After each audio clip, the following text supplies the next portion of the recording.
Okay, hello everyone. चलिए आज की क्लास स्टार्ट करते हैं। आज की क्लास स्टार्ट करने से पहले मैं 2 मिनट ब्रीफ कर दूं कि अब तक मैंने आप लोगों को क्या पढ़ाया।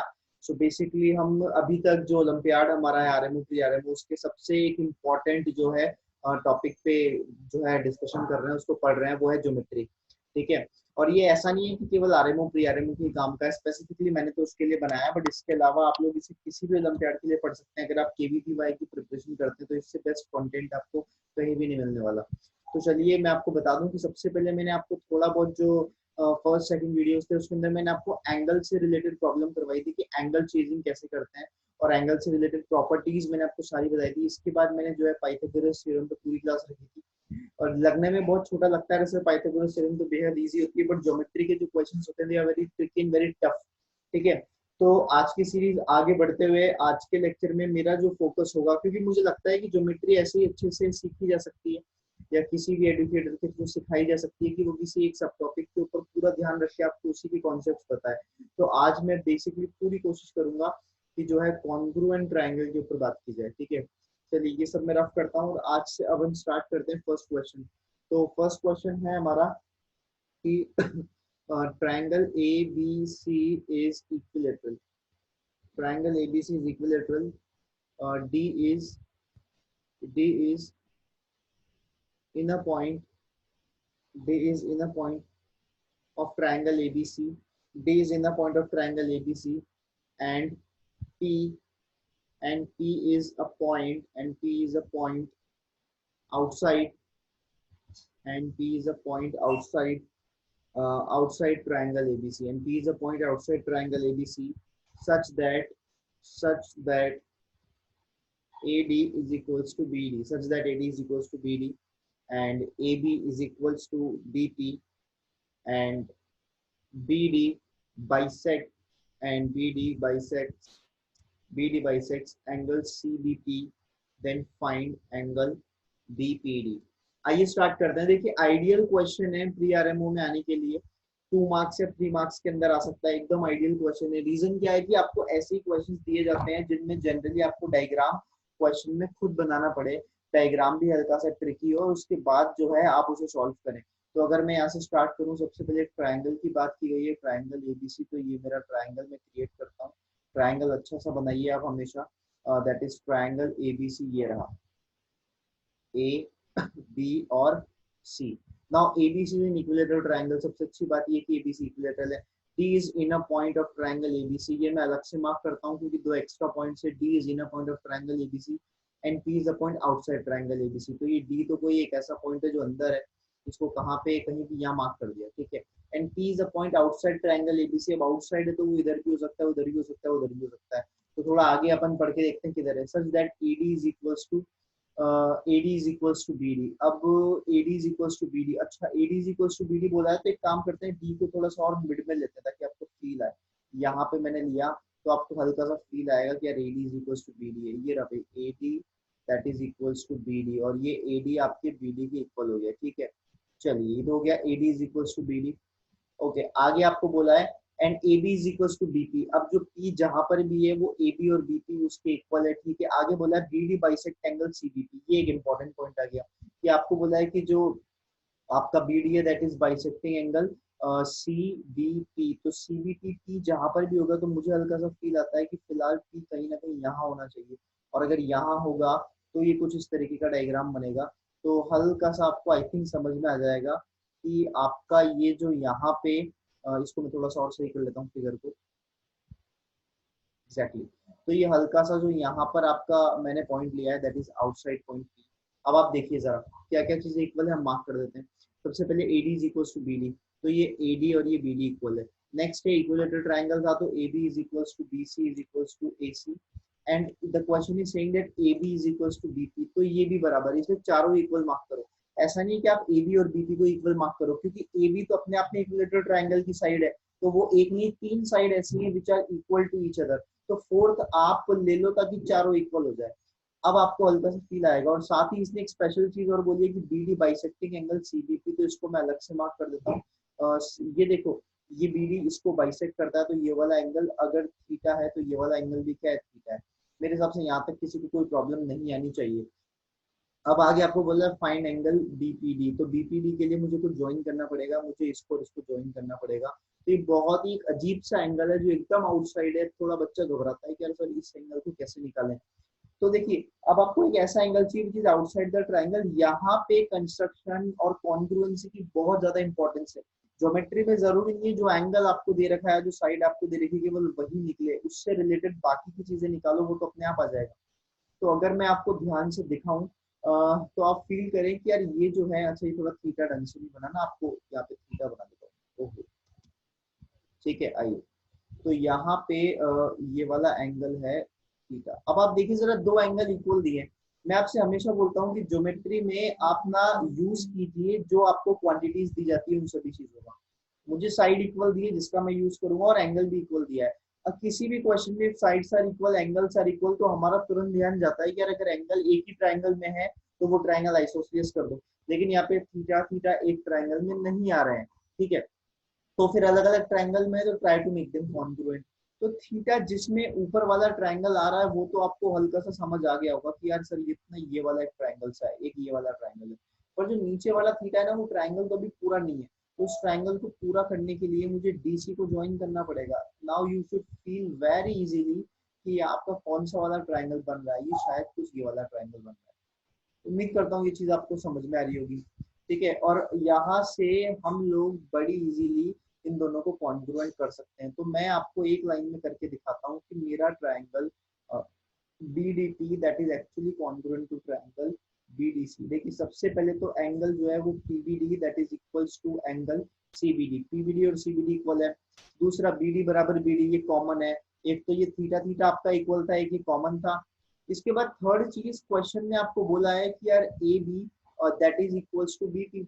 But A B equilateral triangle है, तो एबीसी इक्विलेटरल ट्राइंगल है, तो ए बी की जगह वी कैन पुट बीसी। तो हम बीसी बराबर बीटी भी कर सकते हैं। तो यहाँ पे देखिए बीसी बराबर बीपी कर देंगे हम, तो BP is equals to BC. तो you can see very easily कि एक तो ये वाली जो सेकंड वाली लाइन मैंने मार्क कर रखी है, सेकंड वाली लाइन, एक तो ये वाली सेकंड वाली लाइन हो गई, एक ही फर्स्ट वाली लाइन कॉमन आ गया, और एक ही थीटा आ गया। अगर आपने डायग्राम में साइड्स मार्क कर रखी है, एंगल मार्क कर रखे हैं, तो डायग्राम में क्लियरली विजिबल हो जाएगा कि हाँ भाई सेकंड सेकंड वाली लाइन है और फर्स्ट वाली लाइन कॉमन है, थीटा थीटा एंगल है।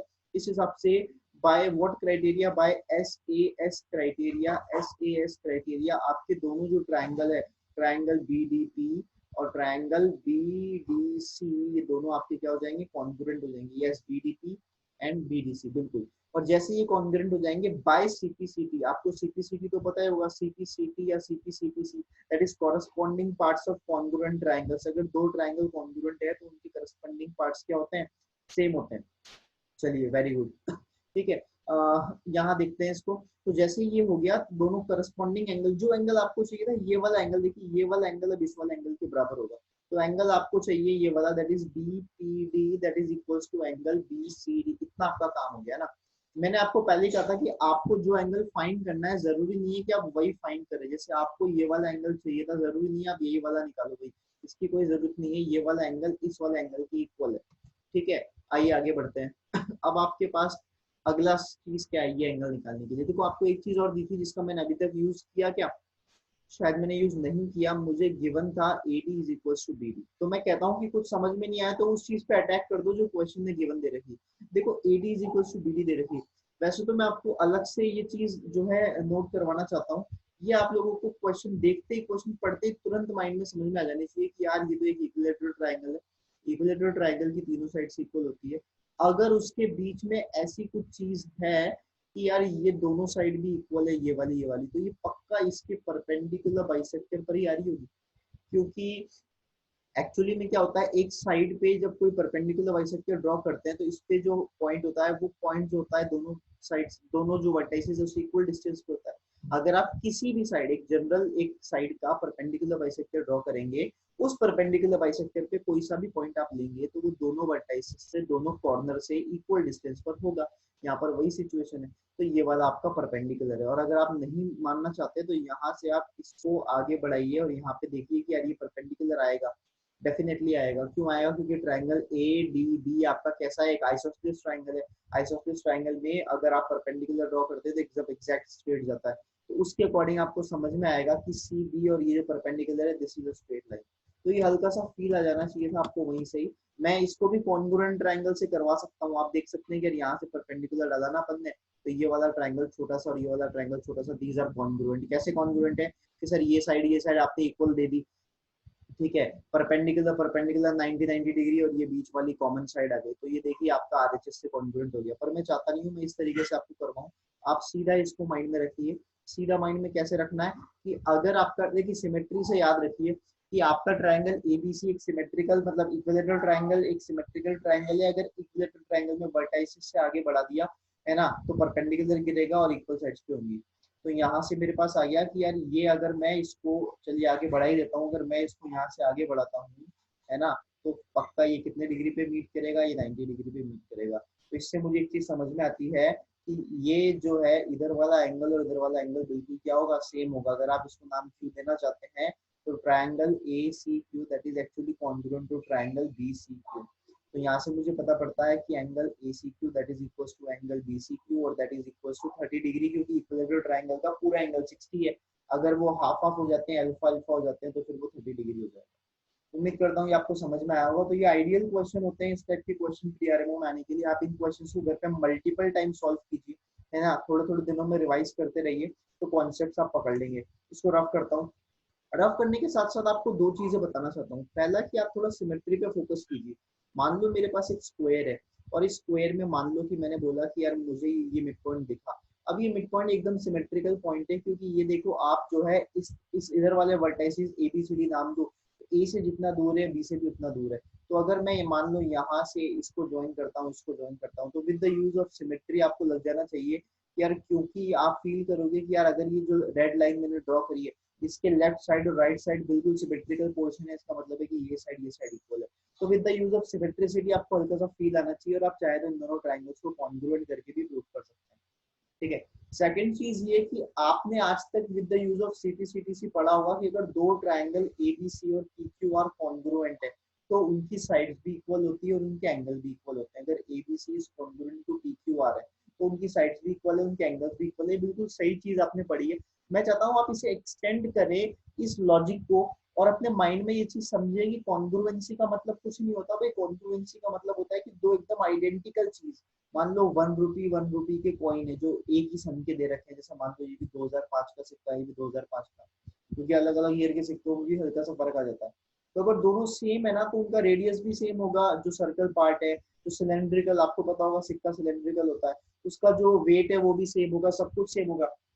तो वेट भी सेम जो है उसका सॉरी, इसमें मेटल यूज हुई है वो भी सेम है, उसमें लिखावट भी सेम है, हर चीज सेम है। तो उसी तरीके से अगर दो ट्रायंगल्स आपके बेटा कॉन्ग्रुएंट है ना, तो ना ही सिर्फ उसकी साइड बराबर है, बल्कि उसके एंगल भी बराबर है, इनफैक्ट उनका एरिया भी बराबर है, इनफैक्ट उनका पेरीमीटर भी बराबर है। आप एक ट्रायंगल से रिलेटेड जो भी प्रॉपर्टी सोच सकते हैं, दे ऑल आर इक्वल। अगर मैं बोलूं कि यार इनकी मीडियन की लेंथ, तो भाई वो भी बराबर होगी, इनके परपेंडिकुलर की लेंथ वो भी बराबर होगी, इनके एंगल बाइसेक्टर की लेंथ वो भी बराबर होगी। अगर मैंने इस ट्रायंगल का कोई इन सर्कल ड्रॉ किया, तो दोनों इन सर्कल का रेडियस भी बराबर होगा। लास्ट ईयर एक क्वेश्चन आया था जो सिमिलरिटी पे बेस्ड था, और मैंने कुछ ऐसा ही उसमें लॉजिक लगाया था जो मैं आपको आगे सिमिलरिटी में बताऊंगा। पर याद रखिए उन दोनों में जो इन रेडियस है ना, इन रेडियस वो भी सेम हो जाएगी। दोनों का एक्स सर्कल जो बनेगा उसकी एक्स रेडियस भी सेम हो जाएगी। तो एक ट्रायंगल से रिलेटेड आप जो भी प्रॉपर्टी सोच सकते हैं ना, वो सब आपस में सेम होगी। तो इसका मतलब है फर्क इतना सा है कि दोनों का केवल नामकरण अलग अलग है, वो एबीसी पीक्यूआर है, बाकी कोई फर्क नहीं है। उम्मीद करता हूँ इतना समझ आया होगा। ये सब रफ करते हुए आपको आगे सेकंड क्वेश्चन की तरफ लेके जाता हूँ। तो आज का सेकंड क्वेश्चन है, देखिए मैं स्क्वायर की बात कर रहा था, और स्क्वायर का ही क्वेश्चन है कि in the square ABCD, in the square ABCD, E is the E is the midpoint. E is the midpoint of AD. E is the midpoint of AD. आगे आपको दे रखा है कि BD and CE, BD and CE intersect, BD and CE intersect at F, BD and CE intersect at F. Prove that, और आपको prove करना है, prove that AF perpendicular to BE, prove that AF perpendicular to BE। आइए देखिए solution start करते हैं। Diagram अपन ले लेते हैं कि एक स्क्वायर बोला है आपको, तो ये देखिए स्क्वायर आपके सामने है, इसका नामकरण कर देते हैं A, B, C और D। Now the question is saying that E is the mid point of AD। आइए यहाँ पर मैं इसका मिड पॉइंट E मार्क करता हूँ, ठीक है। B D and C intersect at F, तो सबसे पहले बी डी और सी तो बना है, तो ये तो हुआ सी और ये हुआ बी डी। चलिए इंटरसेक्ट एट एफ। आगे बोला है prove that A F, A F, अच्छा एफ तो ये इंटरसेक्ट एट एफ बोला है ना, this is the point A F, A F is perpendicular to B, और मुझे प्रूव करना है कि जो ए एफ है, A F this is perpendicular to B. अगर देखिए मैंने तो एकदम स्केच किया है बहुत अच्छे से डायग्राम, तो आपको फील आ रहा होगा कि ये 90 ही है। आइए अगर मैं इसको सॉल्व करूं तो मुझे इस एंगल को लाना कैसे, बहुत सिंपल सी बात है, इस पॉइंट को कोई नाम दे दो, लेट्स से जी नाम दिया, मैं कुछ नहीं करूंगा, मैं ये एंगल थीटा पकड़ता हूँ, है ना, और मैं इसको ले आऊंगा। अगर ये थीटा सॉल्व करते करते ये 90 माइनस थीटा आ गया तो मेरा काम हो जाएगा, क्योंकि आपको पता है ट्राइंगल के दो एंगल अगर थीटा 90 माइनस थीटा है तो उनका सम 90 और उसका सम 90, मतलब जो बचा हुआ थर्ड एंगल है वो भी 90। आइए अब देखिए मैं आपको जो सिमेट्री बता रहा था वो सिमेट्री फील करवाता हूँ आपको हल्की सी, कि सिमेट्री क्या कहती है कि मान लीजिए कि ये स्क्वायर, अच्छा रेक्टेंगल सा फील दे रहा है, अगर मान लो कि एक स्क्वायर मैंने आपके लिए बनाया, अभी तो स्क्वायर लग रहा होगा ना, अगर एक स्क्वायर मैंने आपके लिए बनाया और इस स्क्वायर में मान लो मैंने एक ये पॉइंट मिड पॉइंट पकड़ा, है ना, कि कहीं भी पकड़ लो, और यहाँ से मैंने इन दोनों को ज्वाइन किया, किसको ज्वाइन किया भैया, और एक इसको ज्वाइन किया। अगर मैंने यहाँ से ज्वाइन किया तो आप फील कीजिए कि ये ट्राइंगल और ये ट्राइंगल दोनों क्या है आपके कॉन्ग्रुएंट है, और अगर ये कॉन्ग्रुएंट है तो ये साइड और ये साइड आपकी क्या हो जाएगी, इक्वल हो जाएगी। ठीक है, कैसे हो जाएंगे भाई, आप फील कर सकते हैं कि यार एक तो ये एंगल 90, एक ये एंगल 90, बिकॉज ये मिड पॉइंट है तो ये और ये बराबर, स्क्वायर की साइड है तो अपोजिट साइड्स आर सेम। तो आप देख सकते हैं एस ए ट्राइंगल क्राइटेरिया से आपके दोनों ट्राइंगल्स कॉन्ग्रुएंट है। तो सेम अगर आप सिमेट्री फील करेंगे ना भाई, तो यहाँ पे आप देखेंगे कि ट्राइंगल इसी लॉजिक से C D E that is congruent to triangle D A E, और आप देख सकते हैं कि आपका E C is equals to E B है। उम्मीद करता हूँ ये आपको समझ में आ गया होगा कि ई सी इज इक्वल्स टू क्या है, ई बी है ना। सेम लॉजिक मैंने लिया है यहाँ पे, है ना, तो जैसे ही आपने ये किया यहाँ से मुझे एक चीज समझ में आ गई कि अगर ये एंगल थीटा है तो with the use of congruency ये भी थीटा होगा, है ना, बिकॉज दो ट्राइंगल कॉन्ग्रुएंट है तो करस्पॉन्डिंग एंगल्स बराबर होंगे। उम्मीद करता हूँ ये समझ में आया होगा। सेम आपको एक और ऐसे ही लेके जाता हूँ, एक और आपके पास एक स्क्वायर है, और इस स्क्वायर में मैंने एक इस बार, अच्छा कोई बात नहीं ब्लैक ले लेते हैं इसको, और अब इस स्क्वायर में मैंने इस बार एक जो है डायगोनल ज्वाइन कर लिया, let's say this is the diagonal. ठीक है, अब आइए डायगोनल पे अगर मैं कोई पॉइंट लेता हूँ, मान लो डायगोनल पे मैं एक ही पॉइंट ये लिया, तो अगेन देखिए डायगोनल भी एक सिमेट्रिकल पोर्शन होता है, मतलब एक स्क्वायर को एकदम सिमेट्रिकल डिवाइड करता है। तो यहाँ से अगर मैंने ये दो साइड्स इधर उधर ली है, तो आप फील करिए वापस से आपके ये ट्राइंगल और ये ट्राइंगल जो है वो कॉन्ग्रुएंट है, क्योंकि स्क्वायर है तो ये वाला एंगल कितना हो जाएगा 45 डिग्री, और ये वाला एंगल भी कितना हो जाएगा 45 डिग्री हो जाएगा, और ये वाली साइड और ये वाली साइड क्या हो जाएगी, इक्वल हो जाएगी, और ये वाली साइड कॉमन हो जाएगी। तो अगेन आप देख सकते हैं ऐसे एस क्राइटेरिया से आपके दोनों ट्राइंगल्स कॉन्ग्रुएंट है। तो सिमेट्रिसिटी से आपको ट्राइंगल फील आ जाएंगे कि कौन से दो ट्राइंगल कॉन्ग्रुएंट करना है ना, और बाकी आप उन्हें कॉन्ग्रुएंसी से कॉन्ग्रुएंट प्रूव कर ही सकते हैं। तो जो मैंने किया वो मैं लिख देता हूँ, सिमिलरली ट्राइंगल, आप चाहे तो मैं हल्का सा यहाँ पे स्टेट कर सकता हूँ कि ये वाला ट्राइंगल और ये वाला ट्राइंगल कॉन्ग्रुएंट है। Triangle D F C is congruent to triangle D F A, रफली मैं आपको बता चुका हूँ बाय एस क्राइटेरिया। जैसे ये कॉन्ग्रुएंट हो जाएंगे ना, आपका angle D C F that is equals to angle D A F हो जाएगा, और वो थीटा। तो आप देखिए जरा कि मैंने क्या करा था, मैंने ना यहाँ पे ये एंगल थीटा लिया था, करस्पॉन्डिंगली ये एंगल भी थीटा हुआ, तो मुझे इसमें दो बार कॉन्ग्रुएंसी लगानी पड़ी। अब आप देखिए क्वेश्चन खत्म हो गया आपका, ये पूरा एंगल 90 था, ये थीटा, तो ये बचा हुआ एंगल कितना हो गया 90 माइनस थीटा। नाउ देखिए ये थीटा है ना, और ये 90 माइनस थीटा है, तो जो जी पर एंगल आएगा, आप देखो ये वाला थीटा है और ये वाला 90 माइनस थीटा है, तो जो जी पर एंगल आएगा वो अपने आप 90 आ जाएगा। तो उम्मीद करता हूँ ये आपको समझ में आया होगा, this is one of the very good question to understand. और ये जो मैंने करवाया उससे तो बच्चों को बहुत इजी लगता है, कई बार मेरे पास फीडबैक आया कि सर ये तो क्वेश्चन बहुत आसान है, लेकिन अगर ये क्वेश्चन आप करते हैं फर्स्ट टाइम तो बहुत टफ पड़ता। तो इस तरीके से अगर आप लॉजिक्स पे फोकस करेंगे ना, तो मुझे नहीं लगता कुछ डाउट आपको आने वाला है, और कॉन्सेप्ट्स आप पकड़ते जाएंगे। चलिए नोट कर लीजिए इसको, मैं आगे बढ़ता हूँ, पॉज करिए और नोट करिए। ओके, यस, चलिए आगे बढ़ते हैं। Question number third, question number third क्या कहता है, क्वेश्चन नंबर थर्ड कहता है given given that given that BE and CF, given that BE and CF are the altitudes of the triangle ABC, of the triangle ABC, आगे बोला है P, Q are on BE and and the extension of CF respectively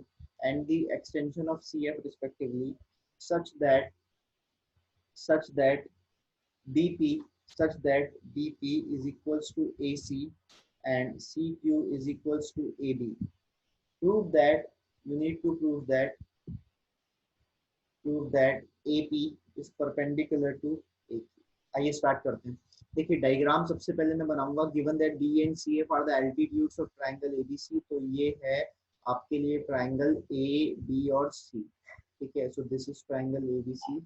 इसको थोड़ा सा और extend कर लेते हैं। वेरी गुड, चलिए। तो ये triangle A that is B and that is C। Now BE and CF are the altitudes, तो मैं एल्टीट्यूड बनाता हूँ सबसे पहला BE और ये अगला कौन सा हो गया, CF हो गया। ठीक है, ये हो गया आपका BE 90 डिग्री। इसको थोड़ा सा अपन इस तरफ ले लेते हैं। BE 90 डिग्री एंड CF ये भी 90 हो गया। आगे बोला है triangle ABC P and Q are the point on BE। अब B पर एक पॉइंट P है तो मैं इसको यहाँ पे ले रहा हूँ, this is point P and extension of CF। तो मुझे CF को आगे बढ़ाना पड़ेगा भाई, है ना, इसको एक्सटेंड करना पड़ेगा। तो अगर मैं CF को थोड़ा सा एक्सटेंड करूँ तो देखिए ये यहाँ तक आ गया, है ना। तो यहाँ पर एक पॉइंट ले लो विच इज कॉल्ड Q। तो P अंदर हो गया और Q बाहर हो गया। मैं हल्का सा डार्क करता हूँ ताकि आपको समझ में आए पॉइंट कौन से। And the extension of CF respectively such that BP is equals to AC। आइए मार्क करते हैं, आपको समझ में आए।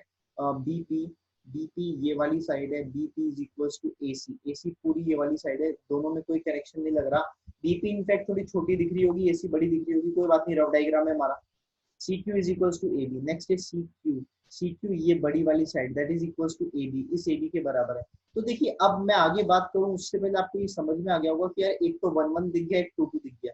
तो ये 1 1 2 2 दिख गया और ये 1 2 ये इधर वाला जो 1 2 है ये एक ट्रायंगल में दिख रहा होगा, उधर वाला 1 2 एक ट्रायंगल का फील दे रहा होगा।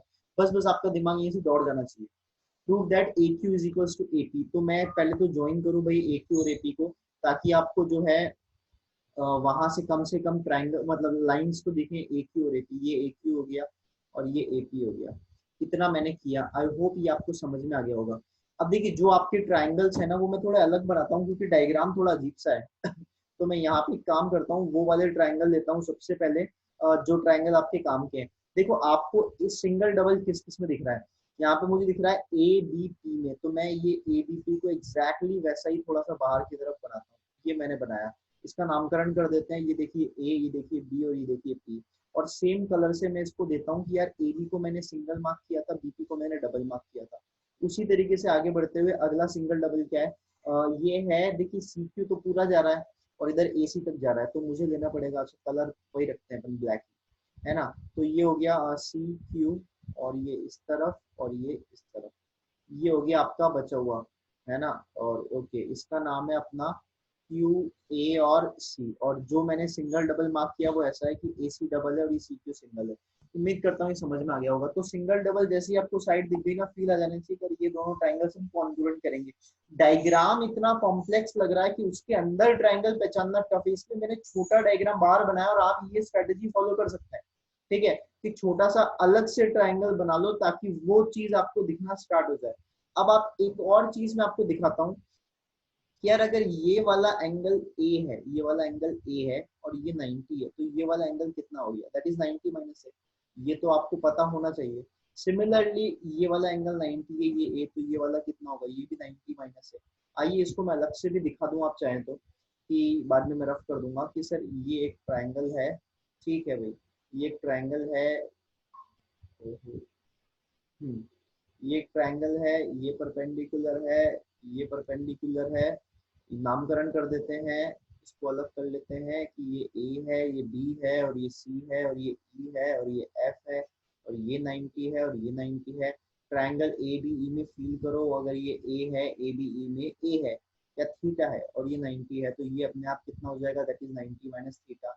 अब AFC में फील करो, AFC में ये जो वाला देखो AFC, ये देखो ये देखो ये देखो ये देखो AFC देखो, दिख गया होगा AFC, है ना। इसमें फील करो कि ये थीटा, ये 90, तो ये वाला एंगल कितना हो गया, 90 माइनस थीटा।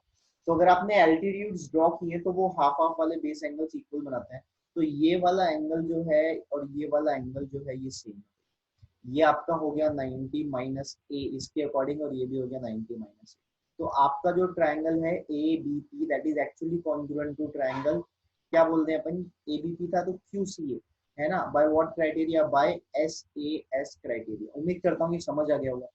जैसे ये कॉन्ग्रुएंट हो गए, कॉरस्पॉन्डिंग पार्ट सेम हो जाएंगे, बचे हुए एंगल इक्वल हो जाएंगे। मैं कलर चेंज करता हूँ और बचे हुए एंगल देखना कौन कौन से बचे हुए एंगल इक्वल हो जाएंगे, और उसके लिए मैं हल्का सा ये रफ करता हूँ। गुड, चलिए। अब बचा हुआ एंगल कौन सा है एक तो ये वाला एंगल है और ये वाला एंगल इक्वल है। Angle B A P, angle B A P है ये वाला एंगल, और एंगल सी क्यू ए है ये वाला एंगल। गुड, तो ये भी अल्फा और ये भी अल्फा। इसको मैं यहाँ लिख देता हूँ कि angle B A P is equals to angle C Q A that is equals to alpha. दोनों अल्फा अल्फा हो गया। आपको प्रूफ क्या करना है, आपको प्रूफ करना है एंगल क्यू ए पी 90, मतलब ए पी और ए क्यू परपेंडिकुलर ना, तो एंगल क्यू ए पी तो निकालना होगा ना आपको, यही तो करना होगा ना। Angle Q A P, Q A P 90 आते ही A Q A P perpendicular. Q A P को दो पार्ट्स में ब्रेक करो भाई, आप फील कर लो ये वाला एंगल 90 है। चलो आपको कुछ करने की भी जरूरत नहीं, मैं डायग्राम में दिखाता हूँ। ये अल्फा, ये 90, ये ट्रायंगल राइट एंगल ट्रायंगल दिख रहा होगा, उम्मीद करता हूँ समझ में आ रहा होगा। तो ये जो बचा हुआ एंगल है ये वाला, ये कितना हो जाएगा 90 माइनस अल्फा, ये हो गया 90 माइनस अल्फा। बस, अब क्यू ए पी कितना हो गया 90 माइनस अल्फा प्लस अल्फा, ये कैंसिल हो गया, और कितना आ गया 90 आ गया। तो मैंने कुछ नहीं किया, एक डायग्राम बनाया, उसमें दो ट्रायंगल कॉन्ग्रुएंट किए। देखो प्रीवियस क्वेश्चन में कॉन्ग्रुएंसी दो बार लगाई, इसमें एक बार लगाई, पर मैं समझता हूँ बच्चों को ये टफ लगता है क्योंकि डायग्राम इसका थोड़ा सा टफ है ना। तो इस टाइप के क्वेश्चंस अगर आते हैं ना, तो स्ट्रेटेजी फॉलो करो, आप डायग्राम ब्यूटीफुल सा बनाओ, single single double double sides को मार्क कर दो, और ट्रायंगल ऑब्जर्व कर लो जिसमें साइड्स इक्वल आनी, बस उन्हें कॉन्ग्रुएंट कर दो, खेल खत्म हो गया आपका। ठीक है, पॉज करिए, वीडियो को नोट कीजिए, और मैं आपको आगे लेके चलता हूँ। आइए आगे बढ़ते हैं, एक नई स्ट्रेटेजी के बारे में बात करेंगे इस क्वेश्चन में। नई स्ट्रेटेजी क्या है आपके पास? The question is saying that given that given that triangle ABC is equilateral. Triangle ABC is equilateral triangle of side 1 of side 1. Triangle BBC is isosceles. Isosceles bracket में लिख रहा है आउटसाइड, मतलब बाहर की तरफ बनाया हुआ है, आइसोस्लियस with BD is equals to with BD is equals to DC, with BD is equals to DC, and an angle BDC is equals to 120 degree। आगे आपको बोला है कि if points m comma n, if points m comma n are on AB and AC, are on AB and AC respectively, such that angle MDN that is equals to 60 degree. Find perimeter of triangle AMN. Find perimeter of triangle AMN. आइए start करते हैं solution. Given that triangle ABC is equilateral, तो ये सबसे पहले मैंने triangle ABC को equilateral बनाने की कोशिश की कि ये रहा मेरा ट्रायंगल एबीसी इक्विलेटरल। अच्छा एक मिनट, इसमें तो आउटसाइड बोला है ना, मुझे और भी जगह चाहिएगी, तो मैं इसको थोड़ा सा छोटा ही बनाता हूँ क्योंकि फिर मुझे नीचे भी स्पेस चाहिए है ना। तो ये ट्रायंगल एबीसी इक्विलेटरल हो गया है ना। चलिए इसका नामकरण कर देते हैं कि ये पॉइंट ए हो गया, ये पॉइंट बी हो गया, और ये वाला पॉइंट सी हो गया। तो ट्रायंगल एबीसी हो गया। अब ये तो इक्विलेटरल है with side 1, BDC is isosceles। अच्छा इक्विलेटरल है तो मैं यही मार्क कर देता हूँ कि यार ये 60 डिग्री, ये 60 डिग्री, और ये भी 60 डिग्री है ना। और आगे आपको बोला है BDC is isosceles with angle BDC 120। तो BDC isosceles है, ये कहीं ना कहीं इस जगह पर ये वाला पॉइंट होगा, ये वाला पॉइंट कुछ ऐसा होगा, ठीक है। और ये वाला आपका D हो गया है ना BDC, सच दैट ये वाला एंगल 120। एक चीज मैं आपको फील करवा दूं भाई, मैं बाद में रफ कर दूंगा, हालांकि ये शायद क्वेश्चन में काम आए नहीं आए मैं कह नहीं सकता, पर देखो ये साइड बराबर है, ये साइड बराबर है, इसका मतलब क्या है, काइट होगी। एक ऐसा फिगर जिसमें एडजेसेंट साइड्स इक्वल होती है, मतलब two pair of adjacent side equal होती है, वो काइट होती है ना। और अगर ये काइट है तो मैं उम्मीद करता हूँ आपको समझ में आएगा कि काइट्स का जो डायगोनल होते हैं वो आपस में कितने डिग्री पे मीट करते हैं, 90 पे मीट करते हैं। ये आपको तुरंत पहचानना है। काइट अपने आप में बहुत इंपॉर्टेंट फिगर है, काइट और एक आइसोसेलेस ट्रेपेजियम। मैं इन दोनों का आगे एक्सटेंसिवली यूज करवाऊंगा आपको अच्छे अच्छे क्वेश्चंस में, ठीक है। तो काइट की प्रॉपर्टीज आपको पढ़नी है, खुद से पढ़नी है, होमवर्क समझ ले मेरी तरफ से। कि काइट हो गया, ट्रेपेजियम हो गया, आइसोसेलेस ट्रेपेजियम हो गया, इनकी प्रॉपर्टी आप पढ़ें और इनकी प्रॉपर्टी पढ़ने के बाद आप प्रूव करने की कोशिश भी करें। चलिए आज एक छोटा सा एक्स्ट्रा होमवर्क भी दूंगा मैं आपको इस वीडियो के लास्ट में, है ना। तो इतना मैंने किया, आपको बोला point M and N are on A B and A C, A B पर पॉइंट एम हो गया और यहाँ पर पॉइंट एन हो गया, ठीक है।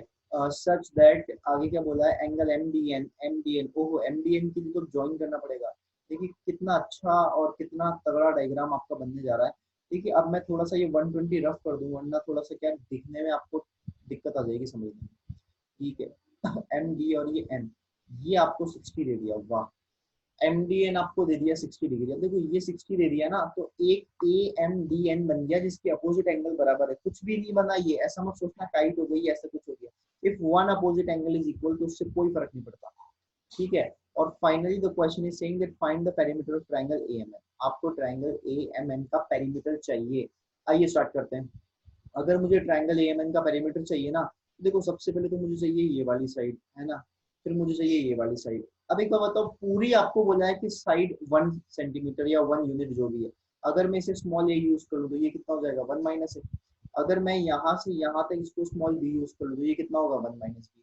तो उम्मीद करता हूँ यहाँ तक क्लियर होगा कि मेरा यहाँ पे जो पेरीमीटर है ट्रायंगल ए एम एन का, that is actually equals to 1 minus a plus 1 minus b plus third side mn। इतना मैं समझता हूँ आपको समझ आ गया होगा। अब मेरा पूरा फोकस है mn पे निकालने के लिए, बट mn से पहले स्मॉल ए और स्मॉल बी भी चाहिए। तो कोशिश ये करो कि mn को ही a और b के टर्म्स में निकाल दो। अब जो यहाँ पे मैं आपको आज कंस्ट्रक्शन बताऊंगा ना, ये मैं बहुत यूज करूंगा कई कई क्वेश्चंस के अंदर। कंस्ट्रक्शन ये है बेटा कि अगर आप हल्का सा फील करोगे ना, पहले एक स्टेप और हल्का सा फील करोगे ना, ये हो गया 2 plus M N minus of A plus B. आपको एम एन में प्लस मतलब ए और बी चाहिए ताकि ए भी कर सके, या मैं दूसरी लैंग्वेज में बोलूँ तो आपको ए प्लस बी चाहिए, कहीं ना कहीं से ए प्लस बी आ जाए। ए प्लस बी आते भी आपका काम हो जाएगा। अगर आपको ए प्लस बी की रिक्वायरमेंट है तो what you need to do, आप कुछ ऐसा करो जिससे ए प्लस बी बने। मैं क्या करता हूँ समझना, देखो ये जो साइड है यहाँ पे दिस इज ए, ये वाली साइड ए है, दिस इज बी, मुझे ए प्लस बी चाहिए। तो एक नई साइड क्रिएट कर लो जिसकी लेंथ ए प्लस बी के बराबर हो। उसके लिए कंस्ट्रक्शन ये कहता है या तो ए को आगे एक्सटेंड करो बी के जितना, या बी को आगे एक्सटेंड करो ए के जितना। तो मैं क्या करता हूँ, ए को ध्यान से समझना ये लाइन, मैं ओहो मैं यहाँ से ए को आगे एक्सटेंड करता हूँ किसके जितना, बी के जितना। उम्मीद करता हूँ ये वाला पॉइंट सबको समझ में आएगा, which is very important point. क्या ये वाला जो पॉइंट है, ये कुछ भी मान लो, इसको मैंने बोल दिया थोड़ी देर के लिए, क्या बोल दूं मैं, पी बोल दूं। पी तो पी नहीं आया ना, आप पी बोल दो, ये पॉइंट पी है, ठीक है। मैंने ऐसे इसको एक्सटेंड किया बेटा कि यहाँ से जो यहाँ तक है ना, दिस इज स्मॉल बी, ताकि जो कंप्लीट पी एम मिल सके वो ए प्लस बी मिल सके। This is my construction. ये कंस्ट्रक्शन काफी यूज होगा जब भी आपको कुछ ऐसी चीज चाहिए, कुछ ऐसी साइड चाहिए जो दो का सम हो, तो पहली को दूसरी के इक्वल जितना बढ़ा दो। मैं बी को ए के जितना भी बढ़ा सकता था, उससे भी कोई प्रॉब्लम नहीं होती किसी को भी, है ना। मैंने इसको ज्वाइन किया।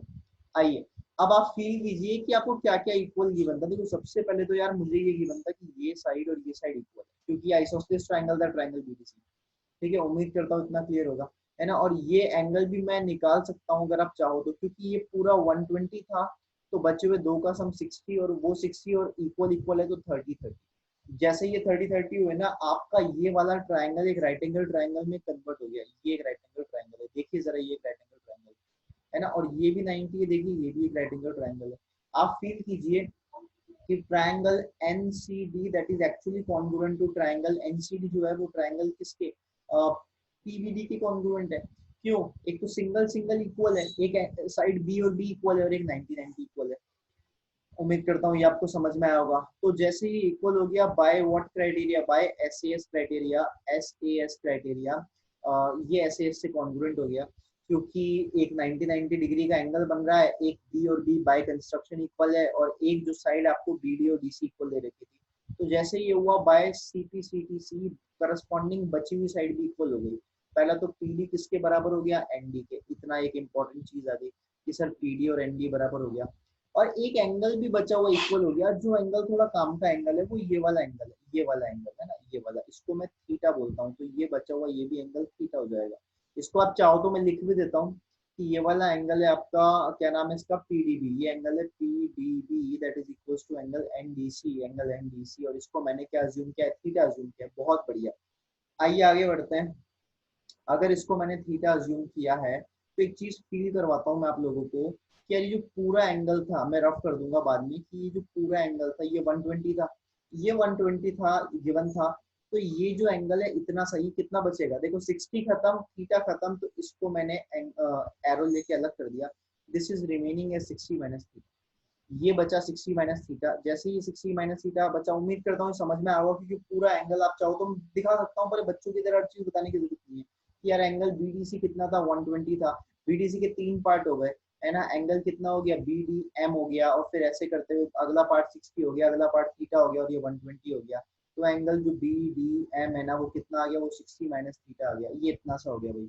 जैसे ही हुआ ना, अब आप फील करना कि आपका जो ट्रायंगल है, फील करो, ट्रायंगल पी डी एम है, that is actually congruent to triangle D M N. P D M और पी डी एम और एन, नाम से लिखना चाहिए, ठीक है, अटक जाता है। तो P D M is actually congruent to triangle N D M, feel करना। और दिखाने के लिए मैं इसको हल्का सा शेड करता हूँ, मैं बाद में रफ करूंगा कि यार एक तो ये वाला ट्रायंगल है, इसको ऐसे नहीं करता, इसको ऐसे करते हैं कि यार एक तो ये बहुत लाइट कलर है, तो ये आपको दिख जाएगा थोड़ा सा, और एक ये वाला ट्रायंगल है, कैसे है ये कॉन्ग्रुएंट देखना। मैं एक एक चीज इसमें नोट कर देता हूँ, क्या क्या चीजें इक्वल है। एक तो इसमें ये इक्वल है भाई, अभी अभी हमने थोड़ी देर पहले किया था कि P D is equals to N D, एक तो ये इक्वल है। दूसरा एम डी दोनों में कॉमन है, एम डी बराबर एम डी दोनों में कॉमन है। और तीसरा मैं इसको साइड में इस जगह लिखता हूँ कि यार angle P D M is equals to angle M D N, और दोनों एंगल 60, आप फील कर लो, ये 60 माइनस थीटा और ये थीटा, इसका सम 60, तो एंगल पी डी एम भी 60 है। तो जैसे ही आपकी ये दोनों ट्रायंगल कॉन्ग्रुएंट हुए ना भैया, तो by C P C T C हम बहुत इजीली बोल सकते हैं कि एम पी बराबर एम एन है, और ये क्वेश्चन आपका खत्म हो जाता है। एम पी बराबर एम एन है, तो ये आपका एम पी और एम एन बराबर आ गया। तो मैं उम्मीद करता हूँ इतना आपको समझ आया होगा। अगर इतना आपको समझ में आया तो मुझे नहीं लगता कि आगे भी कोई दिक्कत आपको आने वाली है। कुछ भी नहीं है, बस ये दो ट्रायंगल जैसे ही मैंने इक्वल करे, अब देखना एम पी कितना है, ए प्लस बी, तो एम एन कितना हो जाएगा, ए प्लस बी, और एम एन अगर ए प्लस बी है तो एम एन से ए प्लस बी कट गया, और आपका आंसर टू आ गया। तो ये क्वेश्चन है तो थोड़ा टफ, पर कॉन्सेप्ट अगर आपने समझ लिया तो इसी कॉन्सेप्ट पे मैं आगे कई क्वेश्चंस करवाने वाला हूँ, वो सब आपको बेहद इजीली, बहुत इजीली समझ में आ जाएंगे, है ना। तो इसमें यही है कि अगर आपको कभी भी दो साइड्स की रिक्वायरमेंट हो, सॉरी मतलब दो साइड्स के सम की रिक्वायरमेंट हो, जैसे मुझे यहाँ ए प्लस बी चाहिए था, तो ए को बी के जितना एक्सटेंड कर दो, या फिर इसी क्वेश्चन को आप खुद ट्राई करना बी को ए के जितना एक्सटेंड करने के लिए, और अगर आपसे ये सॉल्व हो जाए तो कमेंट में बता देना, तो मैं ये समझ जाऊंगा कि वास्तव में आप सारे कॉन्सेप्ट को बहुत इजीली पकड़ रहे हैं। चलिए, ये आप नोट कर लीजिए। आज मैं आपको एक छोटा सा सेल्फ एक होमवर्क देता हूँ कि एक तो जितने भी क्वाड्रिलेटरल है ना यार, उन सबकी प्रॉपर्टीज आप याद करो, और उन सबकी प्रॉपर्टीज का प्रूफ आप कोशिश करो ट्राई करने का, है ना, प्रूफ। एक तो ये चीज है।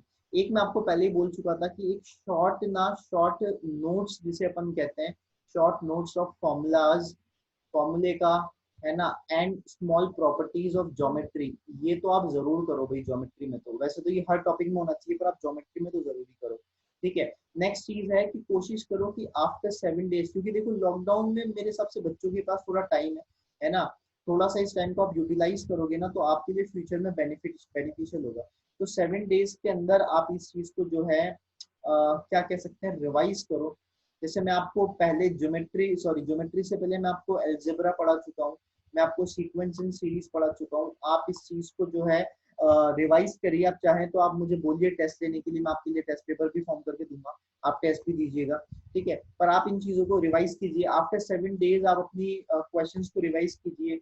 जो डीपीपी आप कर चुके हैं, आप उस डीपीपी को दोबारा भी कर सकते हैं, उसमें कोई डाउट नहीं है। अगर आप न्यू क्वेश्चंस चाहते हैं ना, तो मुझे लगता है कि देखिए, एक तो ज्योमेट्री के अंदर सबसे पहले तो आप एनसीईआरटी में, एनसीईआरटी किसकी, 9th एंड 10th की, जो एक लास्ट एक्सरसाइज होती है, जिसे हम ऑप्शनल एक्सरसाइज कहते हैं, ऑप्शनल एक्सरसाइज वो जरूर करो यार। ऑप्शनल एक्सरसाइज तो मस्ट है ना, ऑप्शनल एक्सरसाइज मस्ट है। इसके अलावा आरडी शर्मा, ये बहुत एक लो लेवल पे बता रहा हूँ कि यार ये तो बेसिक बेसिक आपको आना चाहिए। एक आरडी शर्मा में लेवल 2 और लेवल 3 के क्वेश्चंस होते हैं, लेवल 2 और 3 के, जो आगे आगे क्वेश्चन हार्डली हमारे इसमें एक साइड में 2 या 3 या 4 क्वेश्चन होते हैं, 5 क्वेश्चन होते हैं, तो सारे सारे नहीं लगाने। आरडी से हार्डली किसी भी चैप्टर से 8 से 10 क्वेश्चन लगा दो जो आखिरी आखिरी है।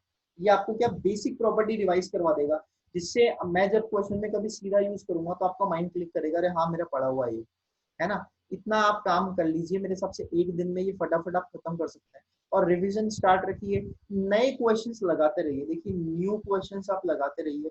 There are lots of books of RMO PRMO जो अवेलेबल है।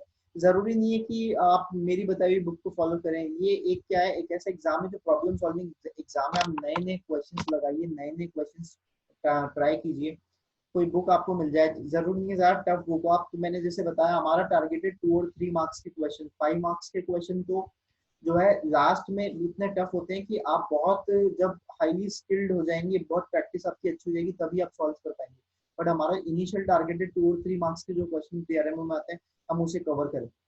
तो जैसा मैं आपसे कह रहा हूँ, आप नए नए क्वेश्चन लगाइए। आप दूसरे टॉपिक्स के भी लगा सकते हैं, नंबर सिस्टम अपने आप में बहुत इंपॉर्टेंट है, आप उसके भी लगा सकते हैं। तो आप प्रैक्टिस स्टार्ट रखिए, कोशिश कीजिए कि आप डेली जो है, डेली कम से कम 10 क्वेश्चन लगाएं। बहुत ज्यादा बड़ा टारगेट नहीं दे रहा हूँ मैं आपको, आप डेली 10 न्यू क्वेश्चन लगाएं, है ना। और वो नए क्वेश्चन आप कहीं से भी ले सकते हैं, there are lots of books, मैं आपको बता चुका हूँ। मैं आपको एक वेबसाइट भी बता देता हूँ, जो है आर्ट ऑफ प्रॉब्लम सॉल्विंग, एओपीएस, बहुत फेमस है, कई स्टूडेंट्स को पता होगा, जिसको नहीं पता मैं बता दूं। आर्ट ऑफ प्रॉब्लम सॉल्विंग पे आपको जो है बहुत वैरायटी ऑफ क्वेश्चंस मिलती है, जो आप वहाँ पे ले सकते हैं। अलग अलग ओलंपियाड्स के क्वेश्चन पेपर्स इस पे होते हैं, तो आप एओपीएस से क्वेश्चंस भी निकाल सकते हैं। ज्यादा टाइम बिगाड़ने की जरूरत नहीं है इंटरनेट पे। ये मैं क्या ज्यादा चीजें इसलिए भी नहीं बताता क्योंकि बच्चे बहुत टाइम वेस्ट करते हैं। आप एओपीएस खोलिए, जो शुरू के कुछ ही क्वेश्चन आते हैं आप लगाइए, सॉल्यूशन भी आता है, आप देख सकते हैं। बट ज्यादा टाइम वेस्ट करने की जरूरत नहीं है। आप कोशिश करिए कि आप 1 घंटा अगर आप एओपीएस की वेबसाइट पे दें तो 10 क्वेश्चन निकाल के आप लगा लें उसमें। तो ये टाइम बिगाड़ने के लिए नहीं है। तो उम्मीद करता हूँ आज जो मैंने आपको ये सारी चीजें बताई आप फॉलो करेंगे। तो इस वाली वीडियो में इतना ही, आगे मैं आपके लिए और क्वेश्चंस लेके आऊंगा। Thank you. अच्छा एक सेकेंड, आप चाहे तो वीडियो पॉज करके इसको नोट कर सकते हैं ना। चलिए।